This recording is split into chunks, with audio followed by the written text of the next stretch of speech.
আমার গুরুচাঁদ ঠাকুর একটা বন্ধা মেয়েকে বলেছিলেন তোর সন্তান হবে না, আর আমার অশ্বিনী গোসাই গুরুচাঁদের দোহাই দিয়ে বলেছিলেন তোর সন্তান হবে। মেয়েটির সন্তান হয়েছিল। পালাটির নাম ভক্ত হৃদে ভগবান। আরেকটি পালা আছে কালা চাঁদের প্রিয় তারক। আমার তারক গোসাইয়ের মটর কলাই শাক খেতে ইচ্ছে হয়েছিল। ভগবান শ্রীকৃষ্ণ তিনি ছোট্ট রাখালের বেশে এক মুসলমানের ক্ষেত থেকে শাক চুরি করে এনে আমার তারক গোসাইকে খাইয়েছিলেন। পালাটির নাম কালা চাঁদের প্রিয় তারক। আরেকটি পালা আছে হরিবোলা পাখি অশ্বিনী বিক্রয়। আমার গুরুচাঁদ ঠাকুর আমার অশ্বিনীকে বিক্রি করে দিয়েছিলেন। কেন?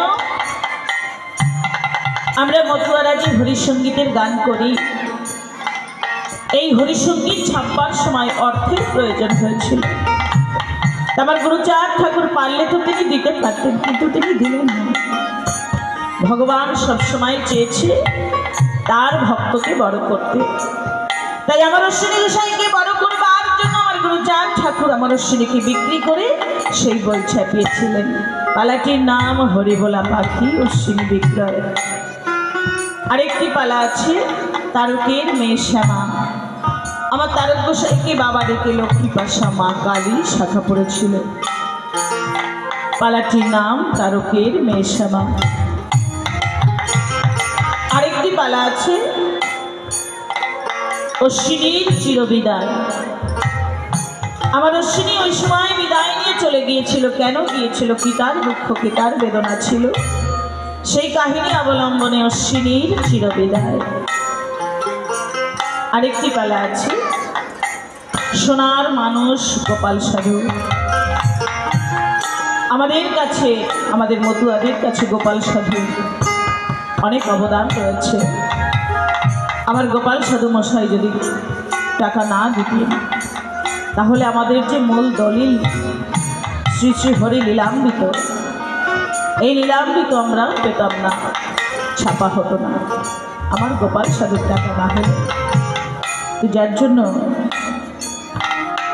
মতুয়াদের কাছে অনেক অবদান রয়েছে আমার গোপাল সাধু মশাই।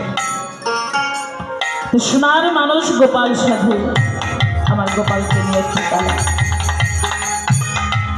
এর মধ্যে থেকেই আপনারা বলেন রাত তো অনেক হয়েছে বাবা, সময় বেশি নেওয়া যাবে না, দেখতে দেখতে অনেক রাত হয়ে গেছে। এতটা রাত হবে আশা করিনি। 9টা বাজে, বা জয় হরি বল, অনেক রাত হয়ে গেছে। এই সময় পালার মাঝামাঝি থাকলে ভালো হতো। তো বাবা তাড়াতাড়ি বলতে হবে। হ্যাঁ, একটু দয়া করে তাড়াতাড়ি বলুন কোন পালা বলেছি, এর মধ্যে থেকেই আপনারা বলেন।